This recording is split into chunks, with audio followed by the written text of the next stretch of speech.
वाहन संख्या 49।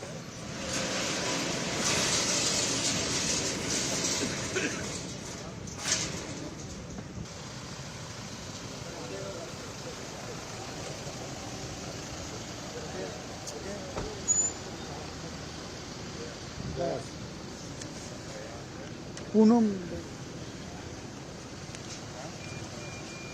क्या बुलावा आया है, क्या कहा गया है? अन्य मार्ग में जा रहे हैं। माननीय मुख्यमंत्री जी के साथ हम लोग का बैठक रखा है और हम लोग को बैठक में बुलाया गया था।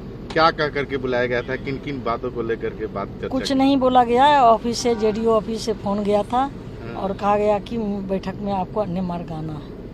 क्या सोच के जा रही हैं कि नेता के सामने अब क्या क्या रखेंगी, क्या क्या? अब नेता क्योंकि आप क्षेत्र की नेत्री हैं, आप विधायक भी रह चुकी हैं, तो बहुत सारे समस्याएं क्षेत्र की होगी, वो रखेंगी क्या?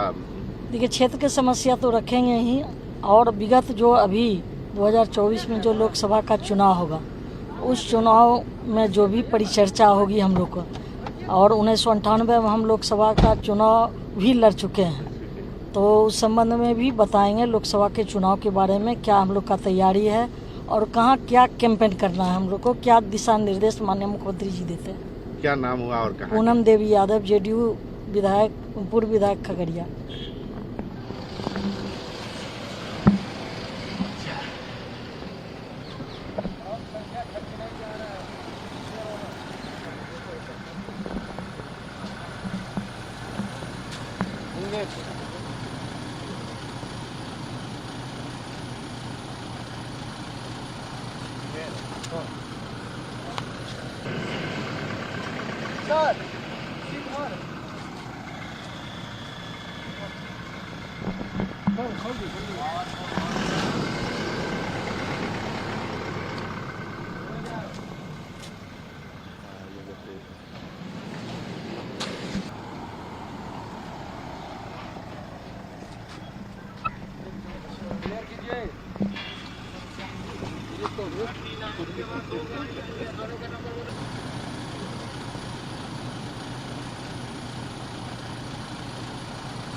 दिलीप चौधरी एमएलसी थे, अभी जस्ट हटे हैं थोड़ी दिन पहले।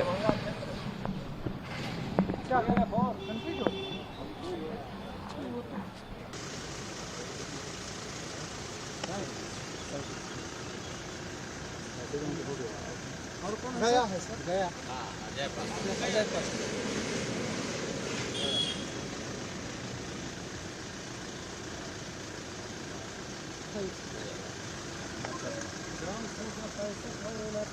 गाड़ी में जा रहे हैं, स्कोर क्लियर होगा।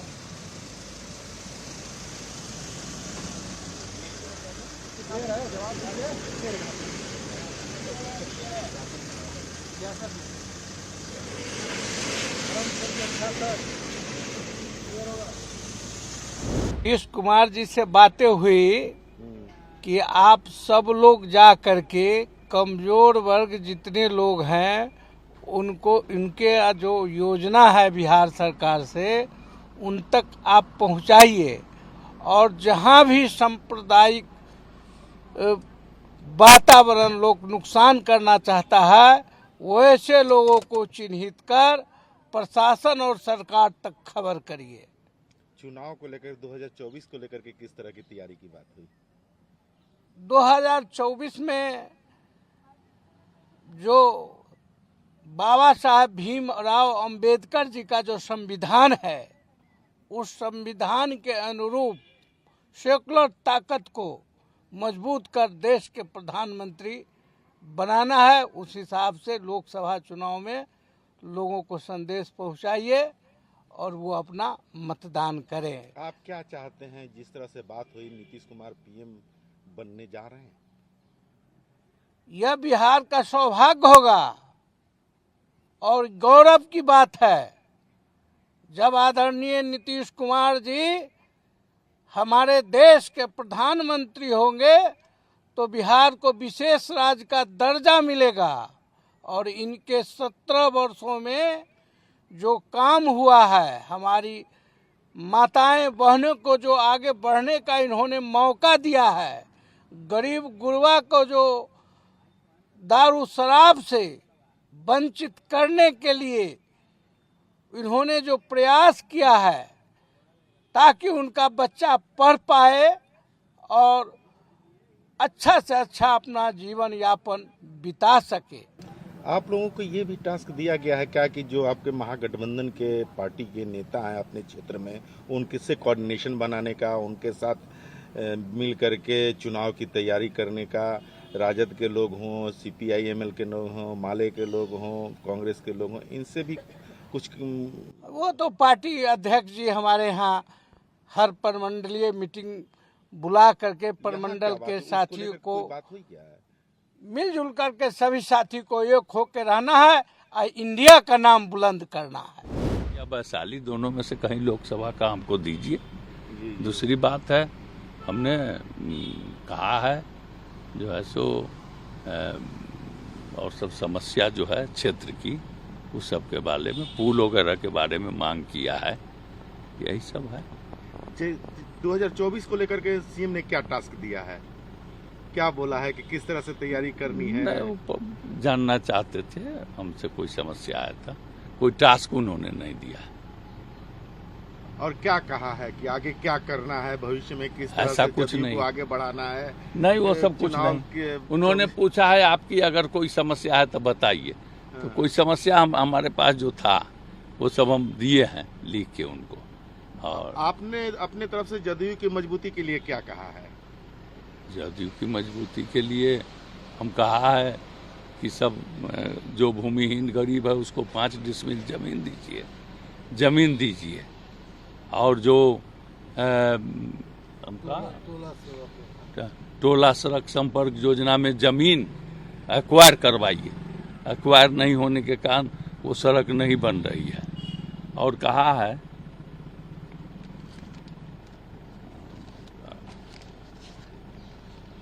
और हमने कहा है मुजफ्फरपुर जिला में जो है सो कई पुल है जो बनना जरूरी है, उसको पूरा करवाइए। बागमती नदी का काम अधूरा है, बागमती प्रोजेक्ट का हमारे यहाँ, उसको पूरा करने का अनुरोध किया है। और भूमिहीन, आपने जब सीट मांगा चुनाव लड़ने के लिए वैशाली या मुजफ्फरपुर, क्या उनके तरफ से कहा गया, क्या आश्वासन मिला, कैसी क्या तैयारी आश्वासन मिलेगा उन्होंने सुना है, जो जैसा निर्णय होगा वैसा। जो इसमें तो कई पार्टियां हैं ना, सब मिल के फैसला। क्या क्या बिंदु रखे आपने? माननीय सीएम ने आपको क्या निर्देश दिए क्षेत्र के लिए? देखिए, माननीय नीतीश कुमार जी सबका ख्याल रखते हैं। हम लोग गरीब परिवार से आते हैं, इसलिए हाल चाल लेने के लिए फ़ोन करते हैं। पहले कभी कोई इतना बड़ा लीडर गरीब गुरबा के बेटा को कभी तरजीह नहीं दिया, कभी बुला के हाल चाल जानने का काम नहीं किया। अब माननीय नीतीश कुमार जी बिहार राज्य अनुसूचित जाति के मुझे उपाध्यक्ष बनाए हैं आयोग के। तो 10 से 15 तक विधायक बनाए। तो हम लोग तो भूया परिवार और मेरे कुटुंबा विधानसभा औरंगाबाद पहले से ही ऋणी था। अब तो बिहार के लोगों के लिए कार्य करना है और जो जिम्मेदारियां दी गई है हम लोग ईमानदारी से निर्वहन करने का कार्य करेंगे। हम लोग इसीलिए माननीय मुख्यमंत्री जी से मिल के उनको बधाई देने के लिए आए थे। उन्होंने क्षेत्र के लिए या 2024 के लिए क्या आपको बताया कि क्या करना है, कैसे 2024 पता होगा, किला पता होगा? देखिए, 24 के बारे में कुछ नहीं बात हुआ। बात केवल सिर्फ हम लोग को सम्मान देने के ख्याल से यहाँ बुलाए कि गरीब के बेटा के भी लगे कि माननीय नीतीश कुमार जैसे नेता, एक झुग्गी झोपड़ी में रहने वाला का बेटा को भी यहाँ सम्मान मिलता है। अपना परिचय दे दीजिए। ललन भूया, पहले हम पूर्व विधायक भी रहे हैं कुटुंबा से। हाँ, कुटुंबा औरंगाबाद, और अभी बिहार राज्य अनुसूचित जाति के आयोग के उपाध्यक्ष बनाए गए हैं। सीएम ने क्या क्या बातें की, आपकी कौन सी बात सुनी ठीक है, और क्या नहीं चल रहे हैं क्षेत्र के लिए गाड़ी क्या लेके नहीं आए 2024 के लिए क्या दिशा निर्देश मिला?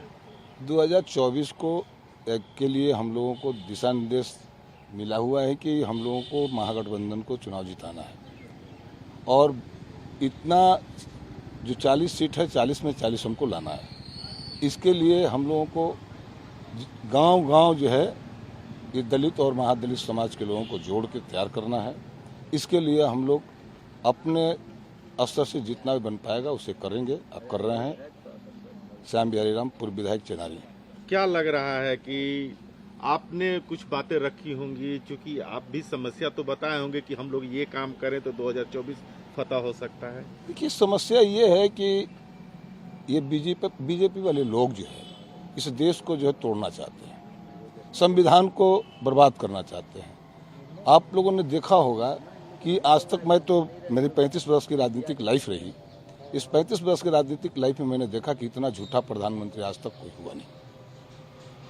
और सिर्फ हमारे बाप दादा अपने किसी तरह से काट के कपेट के संपत्ति को अरसता है और इकट्ठा करता है और उस संपत्ति को बेच के उसका बेटा कहे कि हम बहुत बड़ा काम कर रहे हैं। यही काम नरेंद्र मोदी कर रहे हैं। कांग्रेस ने इस देश को जो है किस तरह से जो है यहाँ तक लाया और इसको ये बेचने का काम कर रहे हैं। रेल, सेल, भेल ये तमाम कंपनियों को बेच रहे हैं। दूसरी तरह संविधान को जो है खतरा पहुँचा रहे हैं। तीसरा ये है कि इस देश में जो भाईचारा है उससे समाप्त कर रहे हैं। मणिपुर जैसा माने जघन्य अपराध हो रही है, वहाँ तक अभी झांकने नहीं गए। क्या होगा इस देश का? कौन इस देश का मालिक है? टारगेट क्या मिला है आप लोग? टारगेट बस ये है कि इससे जो है मुक्ति दिलाना, नरेंद्र मोदी सरकार से मुक्ति दिलाना, आरएसएस को समाप्त करना, ये हम लोगों का कर्तव्य है। इसके लिए हम लोग काम कर रहे हैं, करेंगे और जितना भी बन सकेगा हम लोग 40 में 40 सीट जीतकर पार्लियामेंट में जाएंगे।